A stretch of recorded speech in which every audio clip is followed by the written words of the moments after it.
जय श्री राम।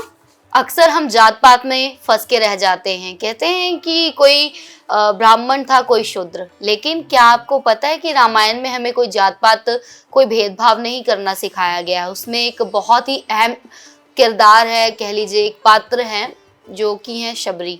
शबरी की कास्ट की अगर हम बात करें तो वो कोई बहुत ऊंचे कास्ट से नहीं बिलोंग करती थी, लेकिन हाँ, उनकी जो भावना थी, भक्ति थी और जो प्रेम था श्री राम के प्रति, उससे मोहित होकर श्री राम उनके दरवाजे पे चले जाते हैं और उनके झूठे बैर तक खाते हैं। सोचिए कि जात पात का भेदभाव श्री राम ने नहीं किया तो हम इंसान क्यों करते हैं। बहुत अच्छा पात्र है और इसके बारे में आज खुल के बातचीत करते हैं। वरिंदर मित्तल जी का स्वागत करते हैं। जय श्री राम। जय श्री राम। एमी के सभी दर्शकों का तहे दिल से शुक्रिया और स्वागत जी। ये शबरी वाला जो है ना, ये पार्ट मुझे बहुत अच्छा लगता है, क्योंकि अक्सर हमने कविता कहानियों में सुना है मजहब नहीं सिखाता आपस में बैर रखना। हम तो आपस सनातनी लड़ी जा रहे हैं कि तुम ब्राह्मण हो, तुम ये हो, तुम वो हो, जबकि वर्गों में कहते हैं कि गीता में भी ये दिखाया गया है, समझाने की कोशिश की है श्री राम जी ने कि कर्म के आधार पर तुम्हारी ये विभाजन किया गया है। अगर तुम ब्राह्मण होके कर्म शूद्रों वाला करोगे तो तुम ब्राह्मण नहीं, शूद्र ही कहलाओगे। बिल्कुल जो आप कह रहे हो शिवांगी जी, 100% सही बात है। चाहे भगवान कृष्ण है, चाहे राम है, दोनों ने एक ही बात कही है कि हमें सिर्फ धर्म के अगेंस्ट लड़ना है और द्वारा धर्म की स्थापना करनी है। ना वो किसी जाति के बरखिलाफ है, ना वो किसी जाति की तारीफ में है।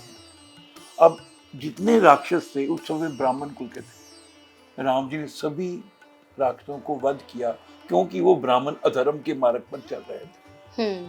सो रामायण के पात्रों में से आपने बात की अब शबरी की। जी। शबरी माँ, मैं ये कहूँगा उसको, वो ना श्रद्धा और विश्वास की एक प्रकाष्ठा है। अब वो एक गुरु के पास सेवा कर रही थी। उसका थोड़ा सा इतिहास, वो एक बड़े राजा की बेटी थी, जंगल के राजा की।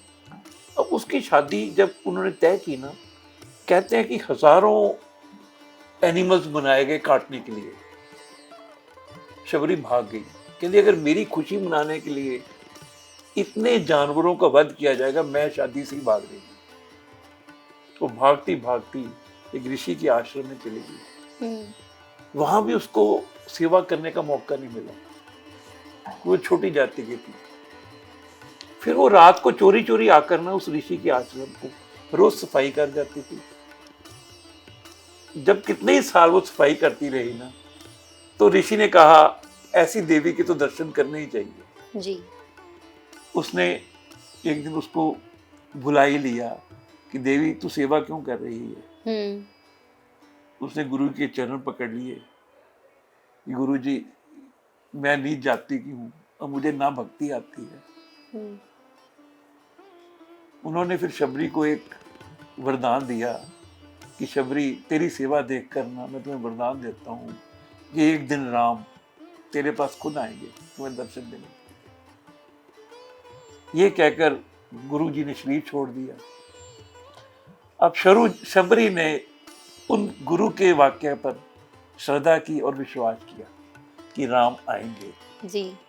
अब वो रोज सुबह उठती है, सारा रास्ता साफ करती है कि आज राम आएंगे जी। ये इंतजार करते करते कहते 20 साल गुजर गए। अब हम लोगों में इतनी पेशेंस है कहीं? नहीं। आज के युग में तो हम तत्काल चाहते हैं। बिल्कुल, तत्काल, इंस्टेंट हो काम। लेकिन भगवान को तत्काल पाना कहाँ मुश्किल है। एक डॉक्टरी करने के लिए 20 साल चाहिए, 25 साल चाहिए। तो भगवान तो क्या कुछ नहीं है।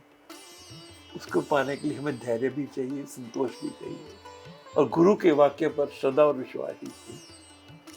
जब शबरी कहते बूढ़ी हो गई ना और राम जी अब सीता जी को ढूंढ रहे हैं वन वन में, लक्ष्मण जी साथ हैं, तो शबरी के आश्रम में आना ही था उनको।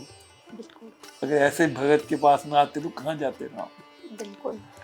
राम आए, किसी ने कहा शबरी राम आ रहे हैं, वो पागलों की तरह बस भागी है, उनके चरणों को पखार रही है, उनको लाके अपनी कुटिया में बिठाती है और कहती है कि मुझे तो भक्ति का करनी नहीं आती प्रभु, उनको बेर लेके आती है प्रसाद लगाने के लिए, चक चक के खिलाती है कि इनको मीठे खिलाऊं सुबह। और भगवान राम इतने प्यार से खाते हैं, लेकिन लक्ष्मण भैया नहीं खा पाते क्योंकि उनमें शायद अलग तरह का उनकी सोच है, विचार है।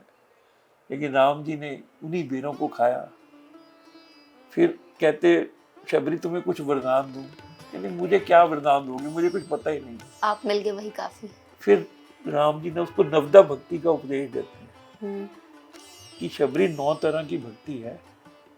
मेरी कथा में प्रसंग, संतों का संग, सत्य बोलना, मेरे प्यार के बिना और कोई प्यार ना।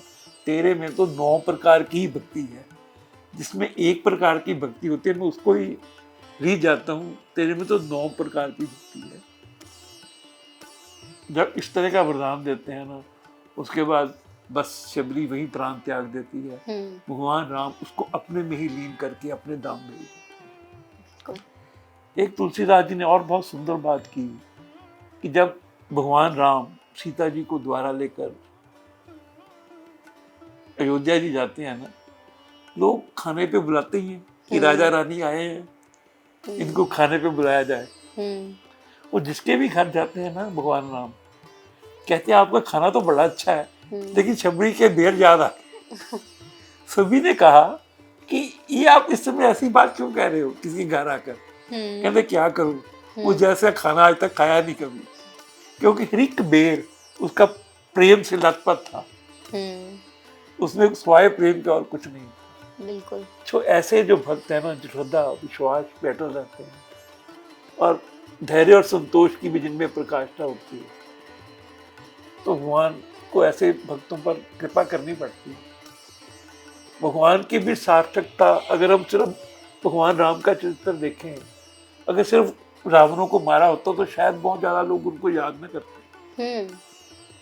लेकिन जो ऐसे पात्रों से मिले ना, चाहे वो जटायु से मिले, केवट को मिले, शबरी को मिले, आगे जाकर हम सुतीक्षण जी, मरीच की भी बात करेंगे। ऐसे ऐसे अद्भुत पात्र हैं रामायण में, जिन्होंने की ना बस राम जी को कृपा करने पर मजबूर ही कर दिया जी, सबका उद्धार किया। तो आगे हम ऐसी बातें भी करते रहेंगे। बिल्कुल। और एक गाना चल रहा है, ट्रेंड के अकॉर्डिंग अगर मैं बात करूं कि राम आएंगे तो अंगना सजाऊंगी, और शबरी का आप देखिए भाव और इंतजार, वो हर रोज अंगना सजाती थी ताकि आज ही राम आएंगे और एक दिन जरूर आएंगे। तो आप भी मन में भाव रखिए कि राम आ रहे हैं, आ जाएंगे और जल्द ही आने वाले हैं, और रोज ही अंगना सजाइए। देखिए ट्रेंड के अकॉर्डिंग मत चलिए, अपने शास्त्र और धर्म के अकॉर्डिंग चलिए। और सनातन की जो धरोहर है ना, ये बेशकीमती है, देश विदेश से सारे लोग यहाँ आ रहे हैं, इसको अपना रहे हैं। तो आपके तो कर्म इतने अच्छे थे कि आप खुद ही इस संस्कृति में आए हैं, तो इसको बचा के रखिए, इस पे आँच ना आने दीजिए। जय श्री राम। जय श्री राम।